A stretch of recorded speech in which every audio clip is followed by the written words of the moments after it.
Israel ফিলিস্তিন পুরোদমে যুদ্ধ চলছে, আর এই যুদ্ধের সর্বশেষ আন্তর্জাতিক গুরুত্বপূর্ণ আপডেট সংবাদ জানিয়ে দিব। শুরুতেই শিরোনাম, লেবাননে আগ্রাসন চালালে কঠোর জবাব পাবে ইসরায়েল, ইরানি কমান্ডারের হুঁশিয়ারি। এরপর জানাবো ইউক্রেনের সামরিক ঠিকাদার পাঠানোর উদ্যোগ নিচ্ছে যুক্তরাষ্ট্র। এদিকে লেবাননের বিষয়ে ইসরায়েলকে যে হুঁশিয়ারি দিলেন তুরস্কের প্রেসিডেন্ট রিসেপ তাইয়েপ এরদোগান।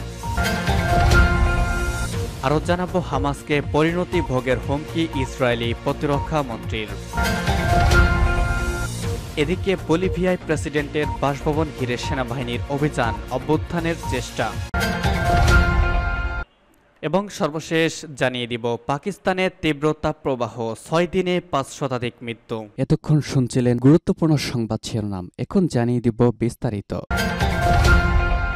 লেবাননে আগ্রাসন চালালে কঠোর জবাব পাবে ইসরায়েল, ইরানি কমান্ডারের হুঁশিয়ারি। ইহুদিবাদী ইসরায়েল লেবাননের বিরুদ্ধে নতুন করে যুদ্ধ শুরু করলে মধ্যপ্রাচ্যে প্রতিরোধ অক্ষ তেল আবিবকে কঠোর জবাব দেবে বলে হুঁশিয়ারি উচ্চারণ করেছেন ইরানের সেনাবাহিনীর স্থলবাহিনীর commander brigadier general Kioumars Heydari. Israel লেবাননের হিজবুল্লাহর বিরুদ্ধে পূর্ণমাত্রার যুদ্ধ শুরু করার হুমকি দেওয়ার পর জেনারেল হায়দারি এই হুঁশিয়ারি দিলেন। তিনি বলেন, গত 13 এপ্রিল ইরান ইসরায়েলের বিরুদ্ধে সত্য প্রতিশ্রুতি নামে যে অভিযান চালায় তাতে পশ্চিম এশিয়া অঞ্চলের পরিস্থিতি ও হিসাব নিকাশ সম্পূর্ণ বদলে গেছে। তিনি বলেন, এই অভিযানের ফলে বহু পুরনো সূত্র পরিবর্তিত হয়ে গেছে এবং এই অঞ্চলে একটি নতুন সমীকরণ তৈরি হয়েছে। ইরানের এই শীর্ষস্থানীয় কমান্ডার বলেন, পশ্চিম এশিয়ার বিকাশমান শক্তি ইরান ইহুদিবাদী ইসরায়েলে বিভিন্ন সামরিক স্থাপনায় ক্ষেপণাস্ত্র হামলা চালিয়ে গোটা বিশ্বকে নিজের সক্ষমতা জানান দিয়েছে। ইহুদিবাদী ইসরায়েল গত 1 এপ্রিল সিরিয়ার রাজধানী দামেস্কের ইরানি কনসুলেটে বিমান হামলা চালিয়ে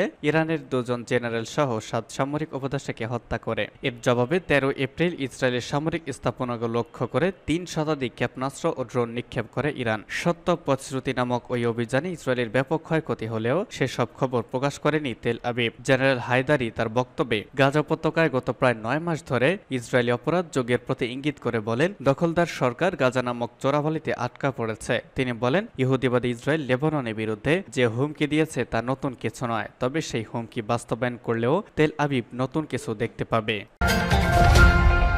রাশিয়া হামলা শুরু হওয়ার 2 বছর অতিবাহিত হয়েছে। বহু ধ্বংসযজ্ঞ দেখেছে ইউক্রেন। এরই মধ্যে বেশ কয়েকটি এলাকা হাতছাড়া হয়েছে। দেশটির হাজার হাজার সৈন্যের মৃত্যু হয়েছে। এমন দুর্দশার মধ্যে অস্ত্র সরবরাহ, কূটনৈতিক সহায়তা সহ বিভিন্ন ক্ষেত্রে পশ্চিমা মিত্ররা যুদ্ধ বিধ্বস্ত দেশটির পাশে থাকলেও সেনা পাঠাতে রাজি হয়নি। যুক্তরাষ্ট্র এতদিন বলে এসেছে যে তাদের সৈন্যরা ইউক্রেন যুদ্ধ এড়িয়ে চলবে, এমনকি মার্কিনীদের সেখানে ভ্রমণ করারও বিষয়ে সতর্কবার্তা জারি করা হয়েছে। সেই সিদ্ধান্তে বড় পরিবর্তন আনছেন প্রেসিডেন্ট জো বাইডেন প্রশাসন। খবর সিএনএন এর। হোয়াইট হাউস ইউক্রেনের সেনা মোতায়েনের বিষয়ে নিষেধাজ্ঞা তুলে নেওয়ার পথে এগিয়ে যাচ্ছে বলে বিষয়টি সম্পর্কে অবগত 4 মার্কিন কর্মকর্তা জানিয়েছেন। তারা বলেন, দীর্ঘদিনের নিষেধাজ্ঞা প্রত্যাহার করে হোয়াইট হাউসের সেনা মোতায়েনের সিদ্ধান্ত প্রেসিডেন্ট ভলোদিমির জেলেনস্কি প্রশাসনের আত্মবিশ্বাস বাড়িয়ে দিবে এবং তাদের সেনাবাহিনীর হাত সংগত করবে। তবে মার্কিন সেনারা ইউক্রেন গিয়ে সরাসরি যুদ্ধে ময়দানে নামবে না বা রুশ সৈন্যদের বিরুদ্ধে লড়াই লিপ্ত হবে না। তারা আমেরিকান বিভিন্ন নির্মাণ প্রতিষ্ঠানের হয়ে কাজ করবেন। সেখানে মোতায়েন করা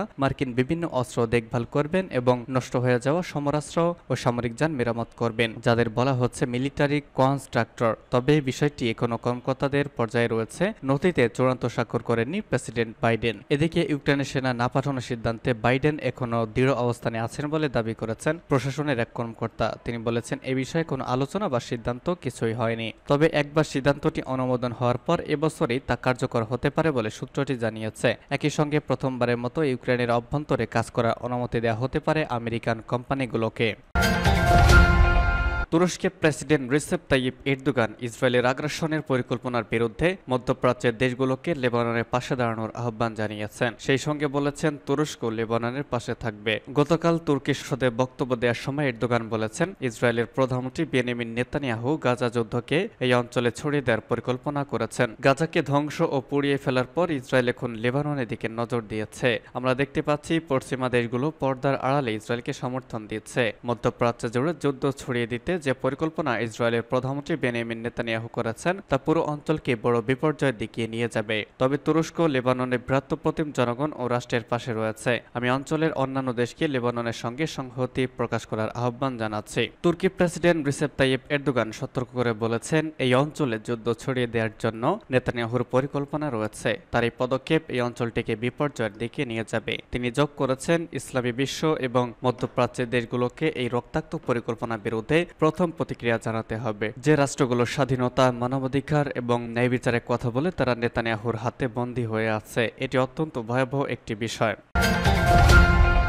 হামাসকে পরিণতি ভোগের হুমকি ইসরায়েলি প্রতিরক্ষা মন্ত্রীর। ফিলিস্তিনি সশস্ত্র গোষ্ঠী হামাসকে হুমকি দিয়ে যুক্তরাষ্ট্র সফররত ইসরায়েলের প্রতিরক্ষা মন্ত্রী ইয়োভ গ্যালান্ট বলেছেন, জাতিসংঘ অনুমোদিত জিম্মি ও যুদ্ধবিরতির চুক্তির প্রস্তাব গ্রহণ না করলে হামাসকে পরিণতি ভোগ করতে হবে। আজ হোয়াইট হাউসে জাতীয় নিরাপত্তা উপদেষ্টা জ্যাক সুলিভানের সঙ্গে বৈঠক করেছেন। ইসরায়েলি সংবাদ মাধ্যম টাইমস অফ ইসরায়েল এই খবর জানিয়েছে। ইসরায়েলের প্রতিরক্ষা মন্ত্রণালয়ের বিবৃতি অনুসারে গ্যালান্ট বলেছেন, আমরা মার্কিন প্রেসিডেন্টের জিম্মি ও যুদ্ধবিরতির প্রস্তাবের প্রতি পূর্ণ সমর্থন জানাই। ইসরায়েল প্রস্তাবটি গ্রহণ করেছে, এখন হামাসকে এই প্রস্তাব গ্রহণ করতে হবে, না হলে তাদের পরিণতি ভোগ করতে হবে। ওয়াশিংটন সফরে গ্যালান্ট হোয়াইট হাউসে যুক্তরাষ্ট্রের জাতীয় নিরাপত্তা উপদেষ্টা জ্যাক সুলিভানের সঙ্গে বৈঠক করেছেন। গ্যালান্ট আরো বলেছেন, আমরা প্রতিশ্রুতিবদ্ধ, কোনোভাবে হোক জিম্মিদের বাড়িতে ফেরাতে হবে। তিনি আরো বলেছেন, কিন্তু এটা স্পষ্ট হওয়া উচিত যে আমাদের যুদ্ধ গাজার জনগণের সঙ্গে নয়, লেবাননের জনগণের সঙ্গেও নয়। আমাদের যুদ্ধ হামাস, হিজবুল্লাহ এবং তাদের পৃষ্ঠপোষক ইরানি শাসন ব্যবস্থার বিরুদ্ধে। আমরা শুধু তাদের বিরুদ্ধে লড়াই করি যা আমাদের ক্ষতি করতে চায়। গ্যালান্ট বলেছেন, গাজার জন্য প্রয়োজনীয় মানবিক সহায়তা সরবরাহে প্রতিশ্রুতিবদ্ধ ইসরায়েল। ইসরায়েল ও যুক্তরাষ্ট্রের মধ্যে শক্তিশালী এবং দীর্ঘস্থায়ী বন্ধন এবং যুদ্ধ চলাকালীন ওয়াশিংটনের প্রকাশ্য ও গোপন সহায়তার জন্য কৃতজ্ঞতা প্রকাশ করেছেন গ্যালান্ট। তবে তিনি ইসরায়েলে অস্ত্র সরবরাহে যুক্তরাষ্ট্রের বিলম্ব নিয়ে বিতর্ক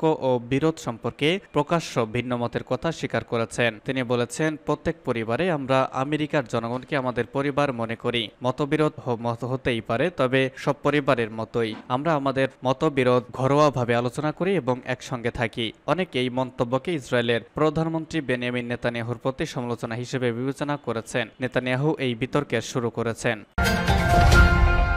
বলিভিয়ায় প্রেসিডেন্টের বাসভবন ঘিরে সেনাবাহিনীর অভিযান, অভ্যুত্থানের চেষ্টা। বলিভিয়ার রাজধানী লাপাজে দেশটির প্রেসিডেন্টের বাসভবন সহ গুরুত্বপূর্ণ সরকারি ভবনগুলোর ঘিরে অভিযান চালিয়েছে সেনাবাহিনী। প্রেসিডেন্টের বাসভবনের প্রধান ফটক ভেঙে ফেলার চেষ্টা করা হয়েছে। সেনাবাহিনীর এই তৎপরতাকে অভ্যুত্থানের চেষ্টা আখ্যা দিয়ে এর নিন্দা জানিয়েছেন দেশটির প্রেসিডেন্ট লুইস আর্চি। স্থানীয় সময় গতকাল লাপাজের ঐতিহাসিক প্লাজা মরিলো চত্বরে জড়ো হতে থাকেন সেনা সদস্যরা। এ সময় তাদের সঙ্গে ট্যাঙ্ক সহ অন্যান্য সাজোয়াজানো ছিল। প্লাজা মরিলো চত্বরে বলিভিয়ার প্রেসিডেন্টের বাসভবন ও কংগ্রেস ভবন রয়েছে। অভিযানের এক পর্যায়ে একটি ট্যাঙ্ক প্রেসিডেন্টের বাসভবনের ধাতব ফাটক ভেঙে ফেলার চেষ্টা চালায়। অভিযানের সময় প্রেসিডেন্টের বাসভবনের বাইরে অবস্থান করছিলেন সেনাপ্রধান জেনারেল হুয়ান হোসে সুনিয়া। তাকে ঘিরে ছিল সেনা সদস্য সহ 8টি ট্যাঙ্ক। এ সময় সরকারের বিরুদ্ধে বিদ্রোহ ঘোষণা করে তিনি বলেন, সশস্ত্র বাহিনী দেশে গণতন্ত্র পুনর্গঠন করতে চায়, সত্যিকারের গণতন্ত্র প্রতিষ্ঠা করতে চায়। হাতে গোনা সেই একই 40 থেকে 50 জনকে দেশ পরিচালনা করতে দেওয়া হবে না।